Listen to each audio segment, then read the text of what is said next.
Well, in my book, Thanksgiving just got a demotion because this Route Triopia Day is now my favorite Thursday on the calendar.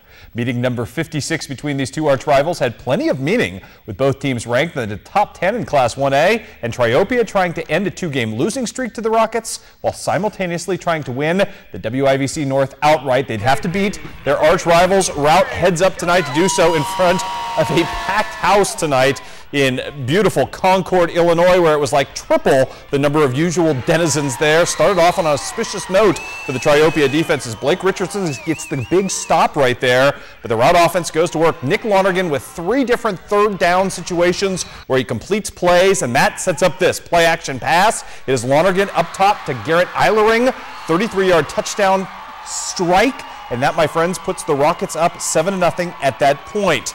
Triopia would come out, go 3 and out, punt the ball back on the immediate punt on the very next play. The ensuing play, it's Dakota Longley with a fumble recovery for Triopia, and that turns the Trojans' fortunes right around. Very next play, this is Tanner Huddleston on the quarterback keeper, and he is in from 10 yards out for the score, tying the game up at that point at 7 apiece. Later, more to come from the Triopia offense. Jared Sanders with a nice 20-yard pickup right here, and that would set the table for the Triopia Trojans' second scoring jaunt of the night, turned in courtesy of Derek Shoney from 10 yards out. The PAT would fail, but Triopia would build a 13-7 lead early in the second quarter. More defense to come from Triopia, as well as all of a sudden Route's offense went south in a hurry. This pickoff by Blake Richardson would set up yet another scoring drive by the Trojans of very short yardage that took place in the red zone. It starts right here with a nice pickup right there by Mr. Shoney on 4th down and short down to the 1-yard line, and that sets up Tanner Huddleston for the first of 2 rushing touchdowns from 1 yard out.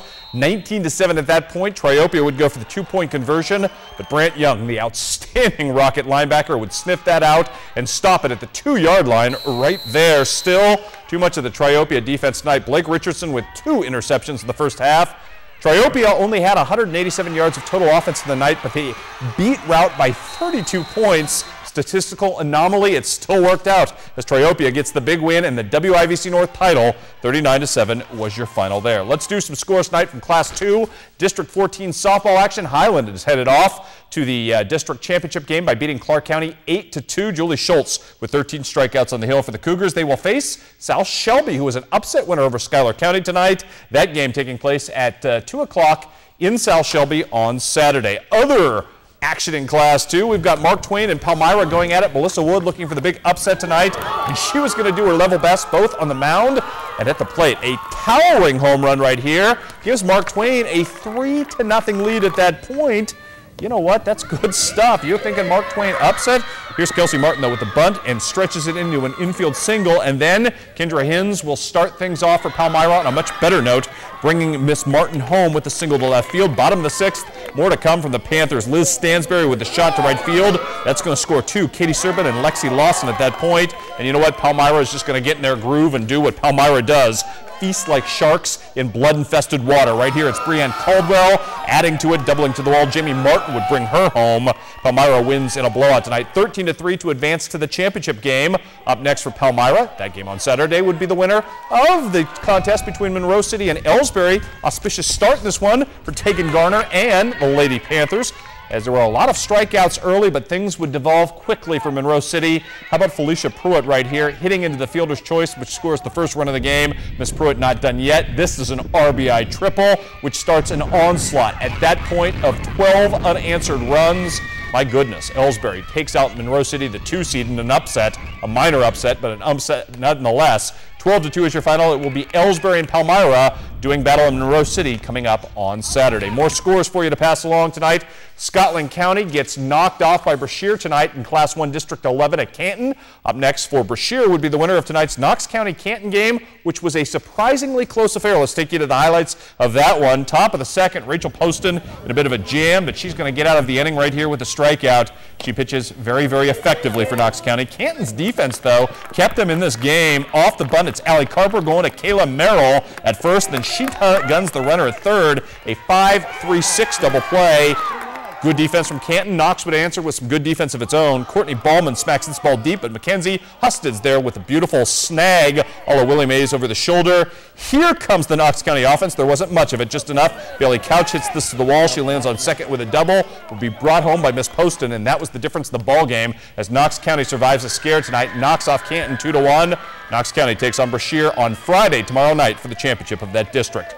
More scores to pass along tonight in soccer. Hannibal wins on senior night 5-0. Also at the Lemons Invitational in honor of Frank Lemons at Hannibal today. Troy was your team champion on both sides, but Brady Novak of Hannibal wins the boys individual championship. And on the girls side, Sam Berlasky of Mark Twain is your individual girls champion. We've got volleyball tonight. Liberty too much for Pittsfield tonight. Unity knocks off Central in 3 games. Also, it was Monmouth-Roseville being felled by Southeastern, and in a score you don't see there tonight. Big game tonight. We just missed because of the timing of it all, but Hannibal loses to Rockbridge, their arch rivals, tonight in a heartbreaker. Also in tennis, Quincy Notre Dame ends the regular season with a 7-2 win over Peoria Notre Dame, and that's a nice win for the Lady Raiders going into the postseason. Joe Morano has you tomorrow night for a huge, huge sports final. I actually have a wedding to go to, so I have to miss my first sports final in like 12 years. So. Oh my gosh, I'll have to take your temperature. Yeah, I know. I'm feeling bad. I actually yelled at my best friend. I'm the best man in his wedding for scheduling during football season. Who does that?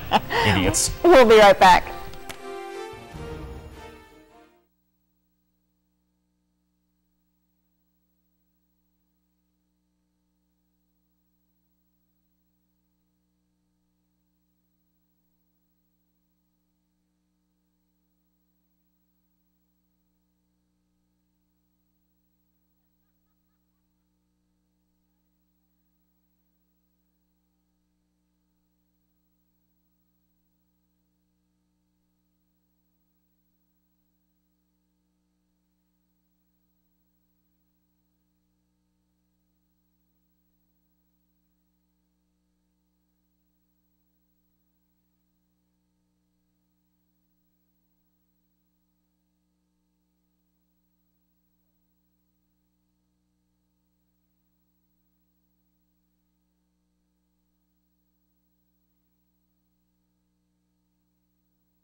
Your husband has cured the scourge of sinusitis.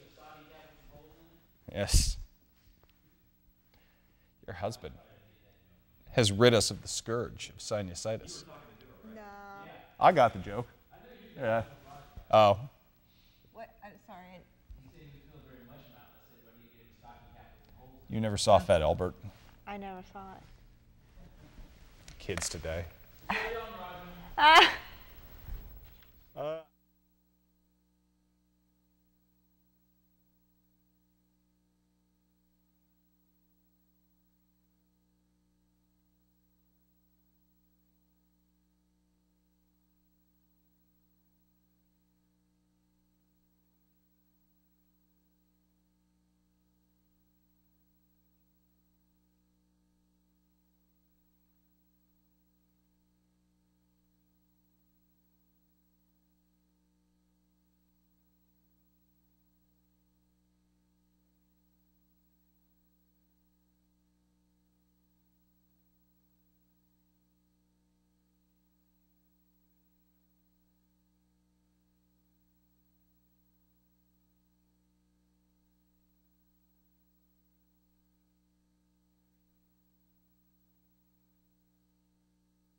Well, don't forget you have a chance to land $250 in free groceries, compliments of County Market by going onto our Facebook page. Just look for the KHQA giveaways link on the left-hand side of the page.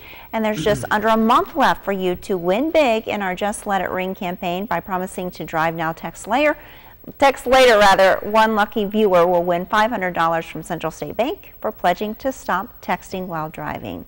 And finally tonight, congratulations to Tammy LeMaster. She is our Facebook fan of the day. And remember, we nominate one fan each day and then randomly select one of those each week to win a prize. We'll announce the winner on Saturday. The prize this week is 2 $10 gift certificates to TCBY in Quincy.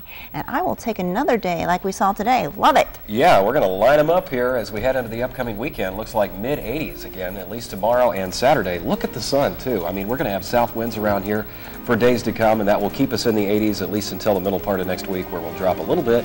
Also have some chances for rain by late next week. All right, thanks for joining us.